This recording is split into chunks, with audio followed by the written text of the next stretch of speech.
इस बीच आपको बता दें, शिक्षक दिवस पर शिक्षकों को आज सम्मानित किया जाएगा। राष्ट्रपति द्रौपदी मुर्मू शिक्षकों को करेंगी सम्मानित। देश भर के 45 शिक्षकों को राष्ट्रीय शिक्षक पुरस्कार सम्मान दिया जाएगा।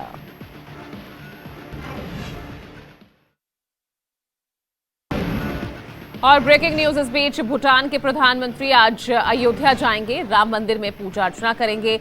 जिला प्रशासन पीएम तोब्गे का भव्य स्वागत करने वाली है। मंदिर परिसर में सुरक्षा सख्त कर दी गई है। चलिए अब खबरों में आगे बढ़ रहे हैं। पीएम मोदी की मां को अपशब्द कहने पर सियासी संग्राम तेज। तेजस्वी यादव ने बीजेपी पर तीखा हमला बोला। पीएम मोदी की मां को अपशब्द कहने पर एनडीए ने बिहार बंद का ऐलान किया था। इस दौरान सड़कों पर जमकर हंगामा मचाया गया, जिसे लेकर बिहार में नेता प्रतिपक्ष और आरजेडी नेता तेजस्वी यादव ने करारा हमला बोला। तेजस्वी ने एनडीए के बिहार बंद को सुपर फ्लॉप बताया। जो भाजपा एनडीए के द्वारा था सुपर फ्लॉप रहा। एक भी आम आदमी का समर्थन भाजपा और एनडीए को नहीं मिला। बिहार एनडीए में सीट बंटवारे पर खींचतान शुरू हो गई है। यहां पर आज उपेंद्र कुशवाहा पटना में शक्ति प्रदर्शन करेंगे। पटना के मिलर ग्राउंड में राष्ट्रीय लोक मोर्चा के अध्यक्ष और राज्यसभा सांसद उपेंद्र कुशवाहा बड़ी रैली करेंगे। रैली में राज्य के सभी जिलों से पार्टी के कार्यकर्ताओं को बुलाया गया है।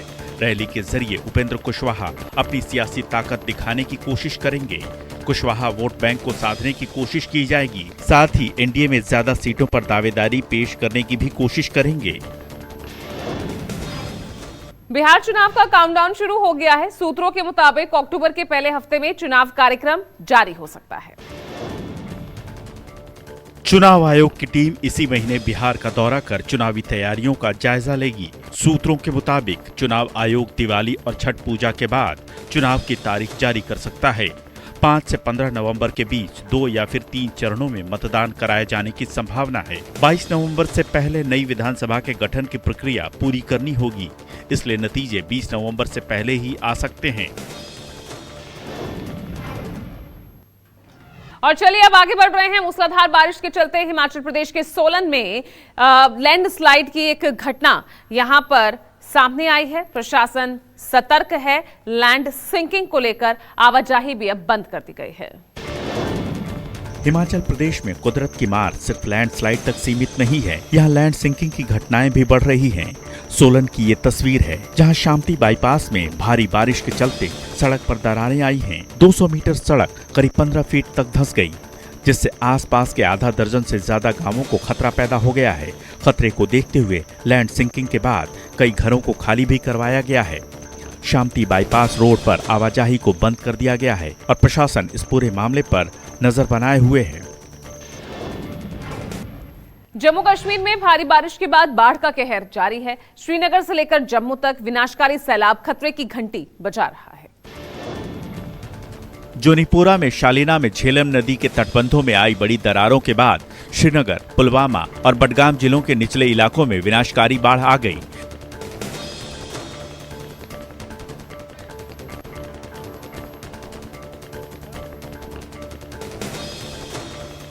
जैनपुरा इलाके में अफरा तफरी मच गई। हालात ऐसे हैं कि मानो नदी गरज रही हो और देखते ही देखते कई घरों को जलमग्न कर दिया। पंजाब के बाढ़ को लेकर हालात दिन पर दिन बिगड़ रहे हैं। पटियाला जिले की घग्गर नदी लगातार खतरे के निशान से ऊपर बह रही है और उसके चलते आसपास के इलाकों को खाली करा लिया गया है। घग्गर के कोहराम का नतीजा ही है कि अब घनौर में 25 दर्रा भी खतरे के निशान को पार कर गया है। नतीजा ये कि पटियाला में स्थिति बद से बदतर होती जा रही है। सैकड़ों एकड़ में फैली फसलें जलमग्न हो गई हैं। प्रशासन ने देवीगढ़, घनौर, सनौर और पटरान में नदी किनारे बसे 78 गांवों में अलर्ट जारी कर दिया है। सुरक्षा को ध्यान में रखते हुए घग्गर नदी के पास बसे 21 गांवों के निवासियों को सुरक्षित स्थानों पर जाने की सलाह दी गई है। पंजाब भयंकर बाढ़ से जूझ रहा है। खेत खलिहान, मकान, दुकान, सब जगह सिर्फ पानी ही पानी दिखाई दे रहा है। बाढ़ग्रस्त पंजाब को अभी केंद्र से कोई राहत नहीं मिली है। लेकिन पंजाब की मान सरकार लोगों की मदद के लिए हर संभव कदम उठा रही है। इतना ही नहीं, आम आदमी पार्टी के संयोजक अरविंद केजरीवाल भी पंजाब पहुंचे और बाढ़ प्रभावित इलाकों का दौरा किया और कहा कि जरूरतमंदों तक हर मदद पहुंचाई जा रही है। हमें हमारे सारे वर्कर, आम आदमी पार्टी के पूरी सरकार, सारे ऑफिसर्स, जितने डीसी हैं, प्रशासन है, एसएसपी, एसपी जितने भी हैं, सब इसमें पूरे शिद्दत से लगे हुए हैं लोगों को बचाने के लिए, लोगों को राहत देने के लिए। उत्तर प्रदेश के कन्नौज में एक जिला बदर सपा नेता को पुलिस ने उसके ही रिश्तेदार के घर से बड़े ही नाटकीय ढंग से गिरफ्तार कर लिया। आरोपी सपा नेता घर के एक कमरे में बने टाल के गद्दे के पीछे पर्दा लगाकर छुपा हुआ था। जब पुलिस ने पर्दा हटाया तो कैश खान अवाक रह गया। आराम फरमाते कैश खान को पुलिस ने बड़े ही नाटकीय अंदाज में गिरफ्तार कर लिया। उसे इसी साल 28 जुलाई से जमीन कब्जाने सहित कई मामलों में जिला बदर किया गया था, लेकिन वो गुपचुप तरीके से कन्नौज में अपने रिश्तेदार के यहाँ छिपा हुआ था। पुलिस ने गुप्त सूचना मिलने पर ये छापेमारी की। उत्तर प्रदेश के अंबेडकर नगर में भूमाफिया गैंग ने एक महिला के पति का अपहरण कर उसकी संपत्ति जबरन अपने नाम करवा ली। आरोप है कि भूमाफिया गैंग ने महिला के पति का अपहरण कर 3 दिनों तक होटल में बंद रखा, शराब पिलाई और उसका ब्रेन वॉश किया। उसी दौरान उनके आधार कार्ड, पैन कार्ड, एटीएम और पासबुक जब्त कर लिए। जबरन स्टाम्प पेपर और चेक पर साइन करवा लिया गया और भूमाफिया ने लाखों की जमीन अपने नाम करा ली। फिर उसे कुछ दिनों बाद बेहोशी की हालत में घर के पास छोड़कर फरार हो गए। यही नहीं, खाते से लाखों रुपए भी निकाल लिए। यूपी के कौशाम्बी में खरपतवार के जंगल में किशोरी का शव मिलने से सनसनी फैल गई। मृत युवती मजदूरी करती थी और सुबह काम के लिए घर से निकली थी। प्रथम दृष्टया किशोरी के साथ रेप के बाद हत्या की आशंका जताई जा रही है। किशोरी के शव के पास एक साइकिल भी बरामद हुई है। पुलिस पूरे मामले की तहकीकात कर रही है और जल्दी हत्या के कारणों का पता लगाने का दावा कर रही है। युवती है, सुबह साइकिल से निकली थी और कहीं अपना मजदूरी का काम करती है। इसके बाद एक घर नहीं लौटी है। इस संबंध में पूरा छानबीन किया जा रहा है कि कहाँ के लिए जा रही थी और रास्ते में कौन इससे मिला है।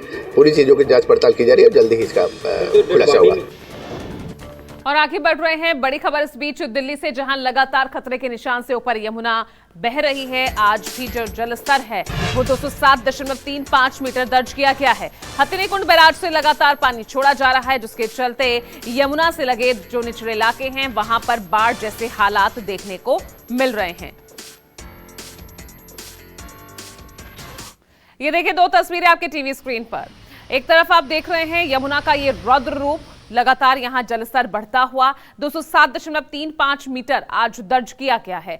और दूसरी तस्वीर देख रहे हैं, वहीं यमुना से सटे हुए जो निचले इलाके हैं, हर तरफ सिर्फ पानी ही पानी यहां पर नजर आ रहा है। यहां तक कि दिल्ली सचिवालय तक पानी जो है भर गया है। जो मेट्रो स्टेशन है वहां पर भी पानी भर गया है। तो इस तरह के हालात वहां पर दिख रहे हैं। मोनेस्ट्री हो, यमुना बाजार हो, ये तमाम वो इलाके हैं जो इस वक्त जो है बाढ़ का जो पानी है वहां भर गया है। लोगों के बीच इस वक्त कौतूहल का विषय है, क्योंकि जो शिविर कैंप उनके लिए लगाए गए थे, जो रिलीफ कैंप्स लगाए गए थे, उसमें भी पानी भर गया है। ऐसे में बड़ी मुश्किलें यहां पर आप सीधे तौर पर इन तस्वीरों के जरिए समझ सकते हैं।